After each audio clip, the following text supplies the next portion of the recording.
Hey guys, I'm Natalie. This is Hey It's a Good Life, and I'm on my second latte. Cheers. Just kidding. I'm so glad you're here.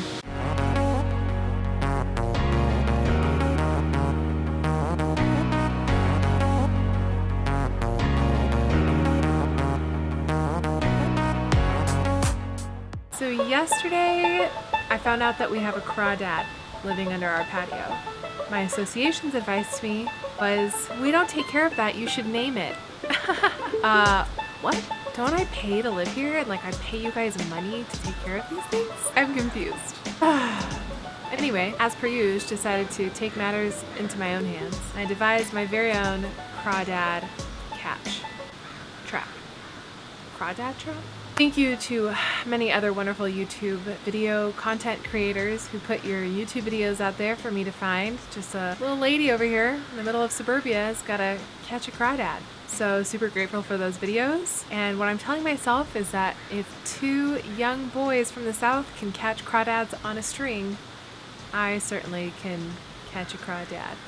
So yeah, there's that. So here's the footage from yesterday. Guys, there's no easy way to say this. We've got crawfish. We have been infested with the crawfish. Not happy about it.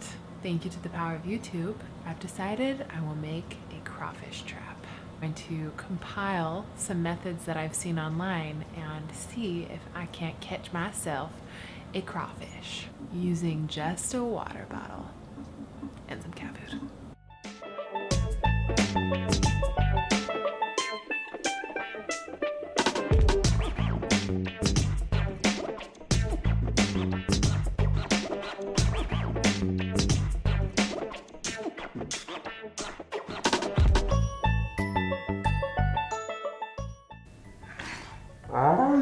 Poor bear is so confused.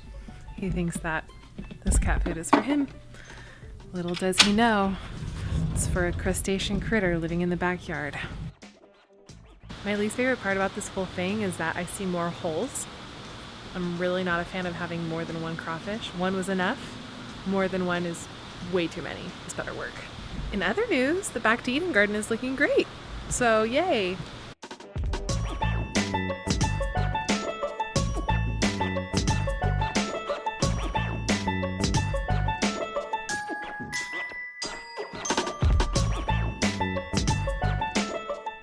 Unfortunately, we have not caught anything. Something did find that sock-filled piece of sock with cat food in it, but I don't think it was a crawdad. And no crawdads in my supposed crawdad trap. So what are you gonna do? So that's the latest update on the crawfish adventures of Orange County suburban living. Yesterday, they also finished cutting down our favorite tree, and so I attempted to save some cuttings.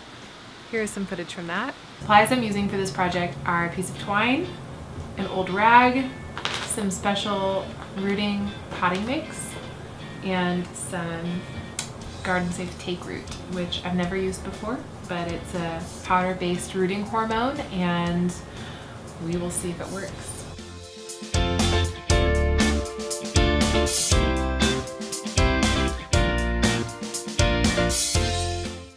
All right, so I've got this all set up, and I think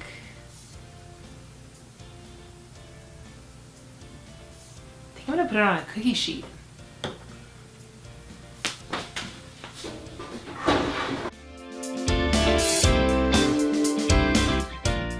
I forgot to tell you guys, isopropyl alcohol and a swab.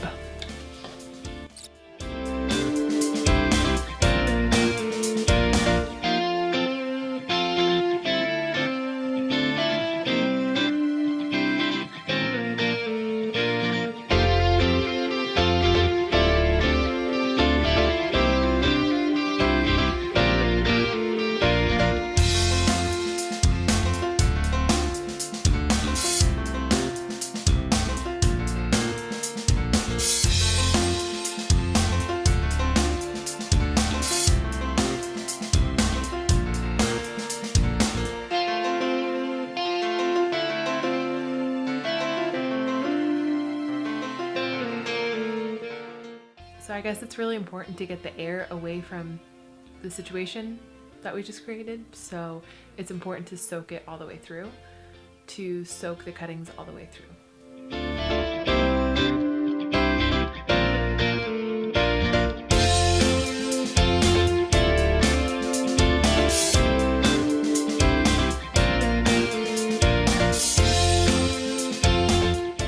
Honestly, I've never done that before, so I have no idea if it's gonna work. I do know that this time I removed all the air pockets from around the roots where I'd like the roots to be. Those cuttings have plenty of root hormone on them, and they were definitely well watered, and that soil was nice and compacted, so hopefully it works. I think that's it for the update. What I'm out here to do today is I'm going to replace the strawberries. I'm going to put them in an old planter where their roots can get enough heat and warmth, which is what they need, and I'm going to replace that section of the garden with some greens, which I would like to use for salad fixins and for juicing.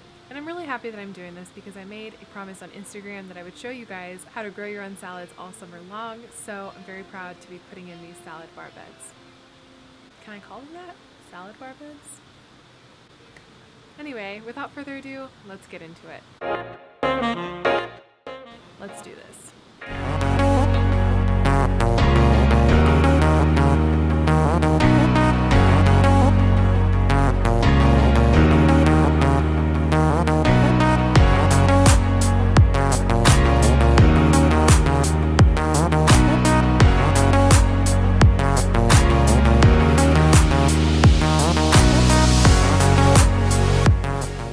It's hot and that was quite a bit of work, but I'm so happy with how it turned out. We finally have a little lettuce patch, and I'm super glad I got the cages on the tomatoes because I've learned the hard way that doing that too late in the season is no bueno.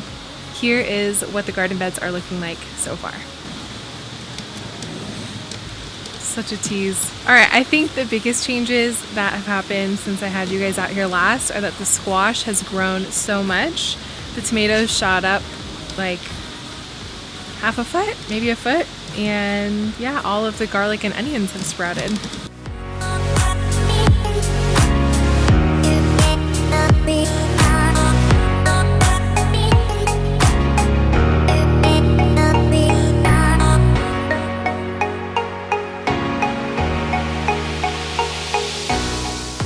Now for the part that I have been waiting so long for, some real store-bought diatomaceous earth. Let's check it out.